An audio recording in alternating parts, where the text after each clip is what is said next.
As of tomorrow, February 6th, 2026, it will have officially been 1 year since the death of the game that I used to play every single day here on the channel. Paladins, Champions of the Realm. 1 year ago, Hi-Rez laid off all the employees working on the game and put it into maintenance mode, effectively killing the game. The servers are still active, and you can still play right now if you want, but the game hasn't received an update in over a year, and it shows. So today, I want to discuss the state of Paladins in 2026, 1 year after the game's demise. It definitely has a lot of issues right now, but despite all of that, it still has an incredibly dedicated community that just will not let this game die. Now, before we get into the discussion, I do want to mention that I'll be doing a Paladins anniversary stream on Saturday, February the 7th. I'll be live for about 3 hours, and so if you want to see me play Paladins again, for old time's sake, then pop on over to the stream, hang out for a little bit, it should be a lot of fun. But with that being said, let's get started by talking about Paladins player numbers in 2026. And the player base has been surprisingly stable. The game has not been on a decline over the past year. It has been flatlining, which is actually so much better than a decline. It's crazy. Take a look at these numbers. So, the game usually gets between 1,000 to 1,500 players each and every day, as you can see here. And if we go back over the past month, you can see that yeah, these are really stable, consistent numbers. There are some slight peaks and troughs depending on where the weekends are here. And if we go back over the past 3 months, you can see that yeah, this trend continues, and for some reason the game actually got a slight bump in its player count at the start of the year. I'm not sure if the game actually got more popular at the start of the year, or if something changed on the back end with how Steam reports player numbers, but regardless, this is extremely stable. And then if we go look at the 6-month view, yeah, this is like one of the most stable and consistent player bases that you could possibly have, and it really shows the dedication that the remaining Paladins community has to this game. They just will not let it die. I'm honestly shocked by these numbers, because it wasn't guaranteed to go this way, and right now we could be looking at a massive decline. Honestly, that's what I expected. And the game did certainly decline a little bit. Going from January down into February, you see that the game did have over 2,000 players concurrently, and that, it trailed off to where we are now at about a consistent 1,600 players each and every single day. But the fact that it's been this consistent for the better part of a year just absolutely blows my mind. Now, this video is not about Smite or Smite 2, but since the fate of Paladins lies in the hands of the people working at Hi-Rez, and Hi-Rez put all of their eggs into the Smite 2 basket, I think it's prudent to look at how these two games are doing.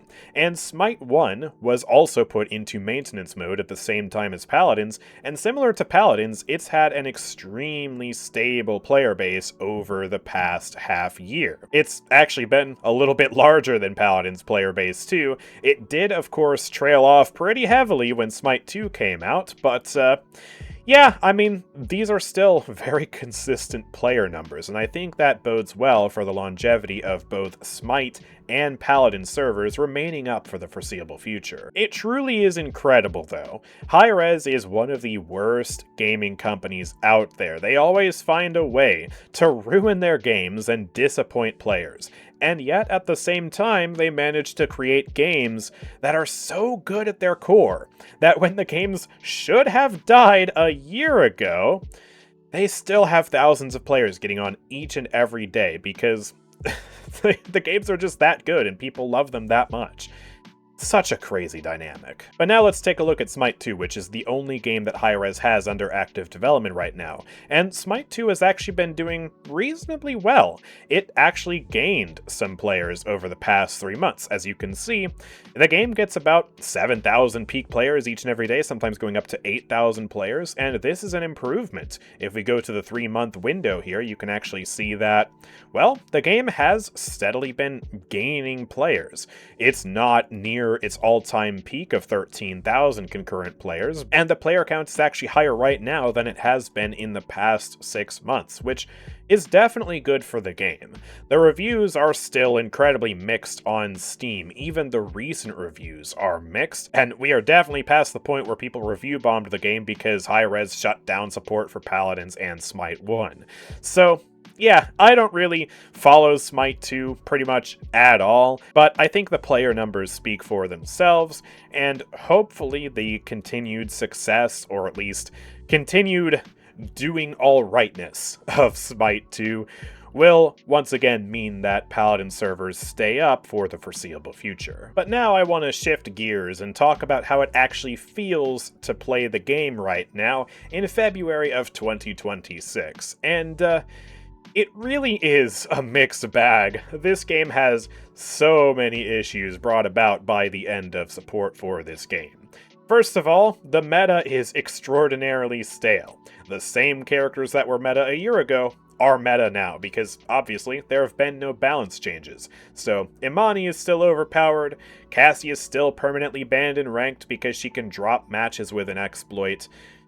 Yeah, it's not great. And if you don't like the meta from the last update of Paladins, then, well, you're just not gonna like playing this game for the rest of its life cycle. On top of that, the match quality is atrocious. Matchmaking is awful in this game, and that's because there simply aren't enough players playing. And the remaining player base of this game can really be broken up into 3 separate groups.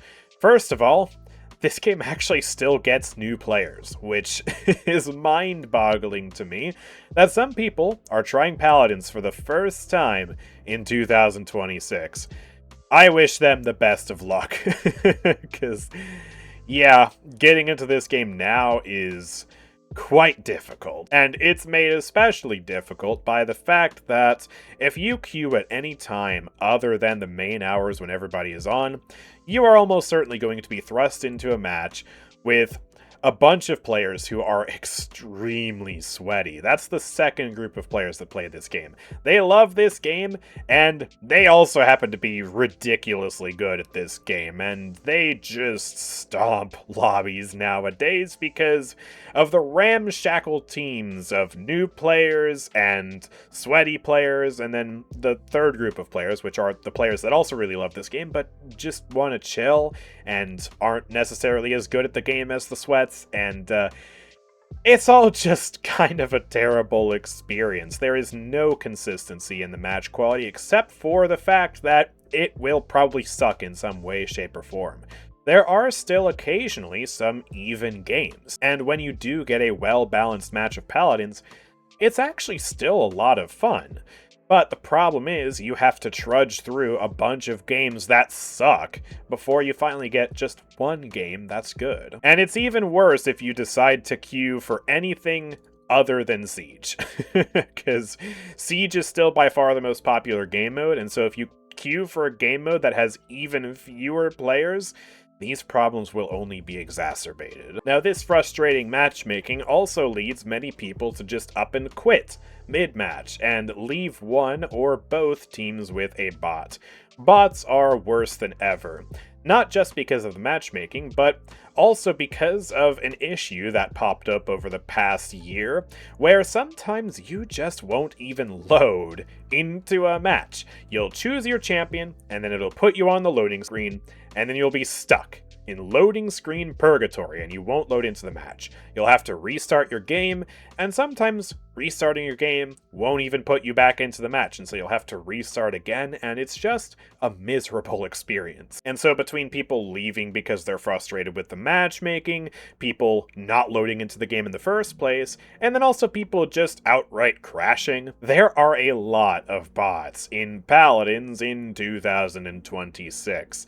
And it honestly isn't great. It's not a fun time, and it's an issue that has really caused me and my friends to play this game less and less and less with each passing month. With that being said, there are still a lot of people who play Paladins just for the love of the game, and there's actually still an active ranked scene 1 year into the season. that really is incredible. And I actually played ranked a couple of weeks ago on a live stream. It was technically a punishment for losing a challenge that I was doing in Deadlock, but I figured it would be a good way to kind of come back to the Paladins community and give you guys a stream just for the fun of it, and it actually was way better than I was expecting. The match quality wasn't nearly as bad as I feared, and yeah, it was actually a pretty okay experience. The queue times weren't even that bad either, or at least they weren't until I did end up reaching a higher rank, and then all of a sudden we were back to those 10-minute queue times that we know and love from Paladins Ranked. But yeah, if you want to get competitive in Paladins, there are still people up here with hundreds, if not thousands, of TP and Masters and Grandmasters. John Consta, what are you doing? And believe it or not, there is also still a small content creation scene for this game. Most of the big content creators have left Paladins, as you know. I stopped playing Paladins and moved to Deadlock content instead. Kami VS quit Paladins, and I think he went to school for programming or something like that. And Frostfangs, well, I never knew the guy, and he kind of just vanished, so jury's out on what happened to him. But there are still some people making Paladins videos and streaming. Zarini seems to be the guy who's carrying the content creation scene at this point. He came back a couple of weeks ago, and he's actually been churning out pretty consistent content here, getting about 1,000 to 2,000 views per video, which... Wait a second, that's like most of the Paladins community at this point. So, yeah, that's pretty cool. And actually, fun fact, as I'm recording this video, he is live on Twitch. There really aren't that many Twitch streamers, but yeah, Zarini still seems to be getting pretty decent views, and so, yeah, free shout out for Zarini. And yeah, if you want to watch some Paladins videos, there are still a few people out there making content for this game in 2026. Now, before we wrap up, I do want to talk about the Tempest Launcher, which is the community-made project to preserve Paladins into perpetuity and allow you to access any version of Paladins throughout the entire game's storied history and play it locally or even start up your own community servers. And so, even when the official servers go down, this will be how you're able to access Paladins in the future. Now, I did discuss this project for my 6-month Paladins Death Day video, and yeah, they had done some really cool things at that point. This project has mod support, and it allows you to set up your own multiplayer servers, although you do need some technical know-how, and so I said in that video that I would make a dedicated video about Tempest if a major update came out that really polished it up and made it a feature-rich package for anyone to enjoy extremely easily. And it is still a fantastic project that I recommend checking out. I'll have a link to the server in the description down below. Could not recommend it enough. However, unfortunately, this project hasn't really seen much progress in the past 6 months. You can see some of the announcements that I think I showcased in the last video, but besides these announcements, we don't really have anything of substance. Most of it is just thanking people for joining the server. There is also this announcement showing people how to host their own Paladin servers if they want, which is a fantastic thing.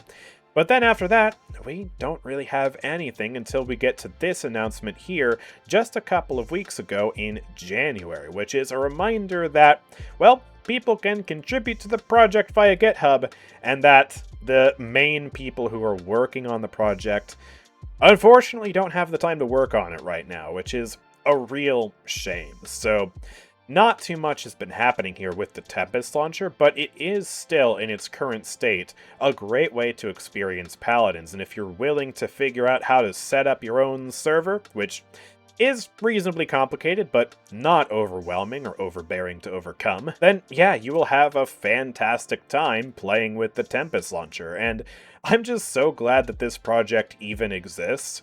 Hi-Rez certainly hasn't put in the effort to preserve their games once the official servers go down, and if nobody does that, then this game will be lost to history, and who knows how many games have already been lost to time, and so yeah, it really is just a fantastic form of media preservation. It's a shame that members of the community have to do it instead of the game companies themselves, but Yeah, really, I cannot thank the Tempest community enough for actually putting this together, even if, sadly, unfortunately, the project is in a stale state right now. So, can you play Paladins in 2026?